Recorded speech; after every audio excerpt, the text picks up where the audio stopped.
शुभ संध्या सभी को। पिछली क्लास में हमने मध्य प्रदेश की अनुसूचित जातियों के बारे में पढ़ा हुआ था।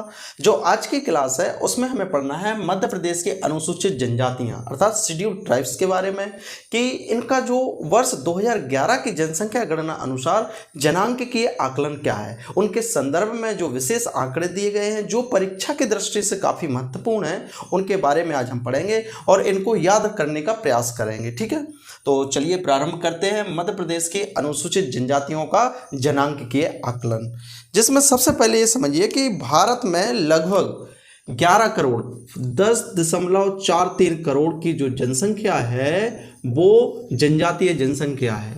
10.43 करोड़ इतनी जनजातीय जनसंख्या पाई जाती है भारत में। लगभग भारत की कुल जनसंख्या का 8.6% जनजातीय लोगों के रूप में पाया जाता है। ठीक है, भारत में मध्य प्रदेश का जनसंख्या की दृष्टि से जनजातीय जनसंख्या की दृष्टि से प्रथम स्थान है। अर्थात भारत में जो भारत की कुल जनजातीय जनसंख्या है उसमें सर्वाधिक जनजातीय लोग मध्य प्रदेश में निवास करते हैं।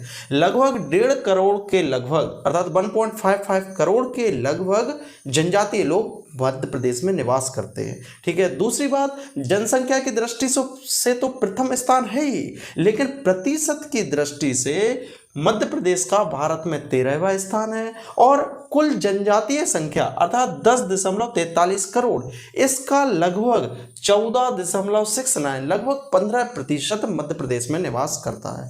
ठीक है, दो बातें हो गई, ये विशेष डाटा है, इनको याद रखें। बात करें मध्य प्रदेश के जनजातीय समूह की तो मध्य प्रदेश में लगभग 43 जनजातीय समूह पाए जाते हैं। जैसे अनुसूचित जातियां कितनी पाई जाती थी 48, उसी तरह से जनजातीय समूह जो पाए जाते हैं वो 43 है, जिसमें सर्वाधिक पाए जाते हैं भील, उसके बाद गौड़ और उसके बाद कोल। यदि भारत की बात करें तो भारत में सर्वाधिक गौड़ पाए जाते हैं, फिर भील पाए जाते हैं, उसके बाद संताल जनजातीय लोग पाए जाते हैं। यह प्रश्न आ चुका है कि मध्य प्रदेश में कौन सी जनजाति सर्वाधिक पाई जाती है, तो याद रखिएगा भील। और भारत की बात करें तो भारत में सर्वाधिक जो जनजातीय लोग पाए जाते हैं वो कौन से हैं, गौड़ जनजातीय लोग।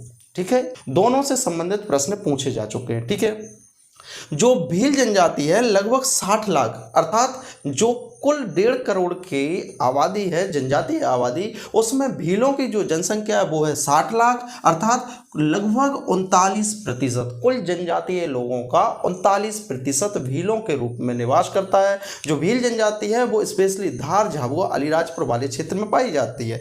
इसके बाद दूसरे नंबर पर है गौड़, लगभग 51 लाख अर्थात 1.5 करोड़ में लगभग 51 लाख कौन है, गौड़ आदिवासी लोग, जिनकी प्रतिशत के आधार पर जो जनसंख्या है वो है 33%। और गौड़ जो है वो अधिकांशतः सतपुड़ा वाले क्षेत्र में, मंडला डिंडोरी वाले क्षेत्र में पाए जाते हैं। ठीक है, इसके बाद है तीसरे नंबर पर कोल जनजाति। कोल जनजाति है वो है 12 लाख जनजातीय लोग हैं जो कुल जनजाति से बिलोंग करते हैं और यह कुल जनजातीय जनसंख्या का लगभग 7.6% है। ठीक है, तो सर्वाधिक भील पाए जाते हैं, उसके बाद गौड़, भील कितने लगभग 60 लाख, गौड़ लगभग 51 लाख और 12 लाख लगभग कुल जनजाति के लोग पाए जाते हैं। ये है मध्य प्रदेश की बात। ठीक है, कुल जनजातीय समूह कितने 43।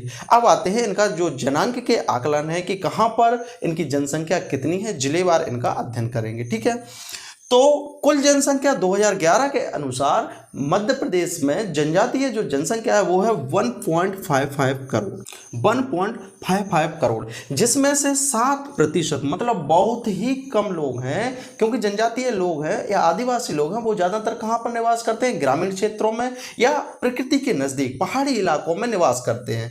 तो लगभग 7%, 1.5 करोड़ में से केवल 7% मतलब बहुत ही कम है जो शहरों में निवास करते हैं। ग्रामीण क्षेत्रों में लगभग बची हुई जो 93% है वो निवास करती है। यदि बात करें कि शहर में सर्वाधिक जो शहरी जनजातीय लोग पाए जाते हैं वो भिंड में पाए जाते हैं और सर्वाधिक ग्रामीण जो जनजातीय लोग हैं वो डिंडोरी में पाए जाते हैं। डिंडोरी स्पेशली है जहां पर जनजातीय लोग अत्यधिक मात्रा में निवास करते हैं। तो सर्वाधिक ग्रामीण क्षेत्रों में डिंडोरी में निवास करते हैं जनजातीय लोग और शहरी क्षेत्रों में भिंड में। ठीक है, इसके बाद जो 1.5 करोड़ की आबादी है वो मध्य प्रदेश की कुल जनसंख्या का लगभग 21% है। अर्थात हम ये कहें कि मध्य प्रदेश की कुल जनसंख्या में 21% लोग जनजातीय लोग हैं। ठीक है, तो 21.09 के लगभग जनजातीय लोग मध्य प्रदेश में निवास करते हैं, या हम कहें कि लगभग 1.55 करोड़ के लगभग जनजातीय लोग मध्य प्रदेश में निवास करते हैं। ठीक है, जनसंख्या के आधार पर सर्वाधिक जो जनजातीय लोग पाए जाते हैं वो धार में पाए जाते हैं, जबकि प्रतिशत की दृष्टि से अलीराजपुर में। ठीक है, दोनों भील बहुल क्षेत्र हैं, दोनों भील बहुल क्षेत्र हैं। धार में भी भील जनजाति पाई जाती है और अलीराजपुर में। तो सर्वाधिक जो जनजातीय लोग हैं वो जनसंख्या के आधार पर धार में पाए जाते हैं, जिनकी जो जनसंख्या है वो है लगभग 12.5 लाख के लगभग 12,25,000 जनजातीय लोग पाए जाते हैं धार में। जबकि प्रतिशत की दृष्टि से अर्थात जो अलीराजपुर की कुल जनसंख्या है उसमें 89% लोग जनजातीय लोग हैं, स्पेशली भील जनजाति के लोग हैं। ठीक है, तो सर्वाधिक जनसंख्या के आधार पर जो निवास करते हैं जनजातीय लोग वो धार में निवास करते हैं और प्रतिशत की दृष्टि से अलीराजपुर में निवास करते हैं। ठीक है, इसके अलावा जनसंख्या के आधार पर जो सबसे कम निवास करते हैं वो भिंड में रहते हैं, लगभग 6,500 लोग, लगभग 6,500 लोग जो है जनजातीय लोग भिंड में निवास करते हैं, या हम कहें भिंड की कुल जनसंख्या का लगभग 0.4% लोग भिंड में जनजातीय लोग निवास करते हैं। ठीक है, तो याद रखिएगा न्यूनतम जनसंख्या के आधार पर, प्रतिशत के आधार पर भिंड में है। ठीक है, इसके अलावा इनकी साक्षरता दर की बात करें कि कितने लोग साक्षर हैं, तो लगभग 51% इनकी साक्षरता दर है, जिसमें पुरुषों की साक्षरता दर 59% है और 41% महिलाओं की। ये काफ़ी दयनीय स्थिति है क्योंकि इनमें साक्षरता की काफ़ी कमी है, स्पेशली जो महिलाएं हैं उनके लिए साक्षरता बहुत कम है।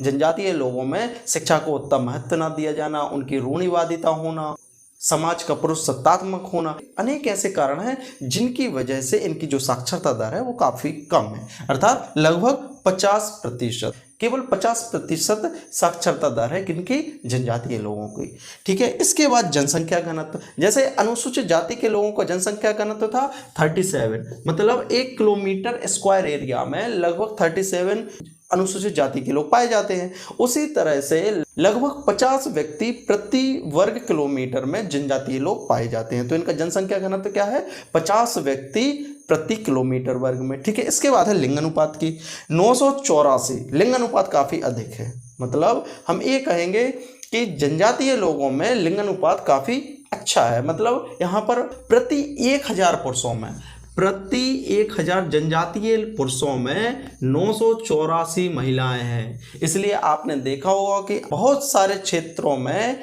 धार, झाबुआ, मंडला, डिंडोरी, बालाघाट, यहाँ से आदिवासी कन्याएं होती हैं, उनका विवाह अन्य जाति के लोगों द्वारा इन क्षेत्रों की कन्याओं से विवाह किया जाता है, क्योंकि यहाँ पर लिंग अनुपात काफ़ी अधिक है, 984, काफ़ी अच्छी स्थिति है मतलब।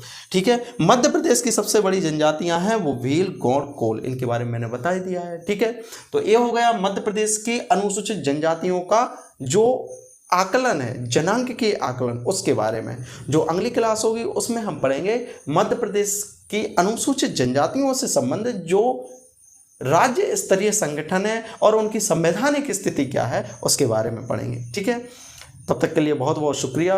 और ये जो डाटा है काफ़ी महत्वपूर्ण है, इसलिए इसको याद करना आवश्यक है, अवश्य याद करें।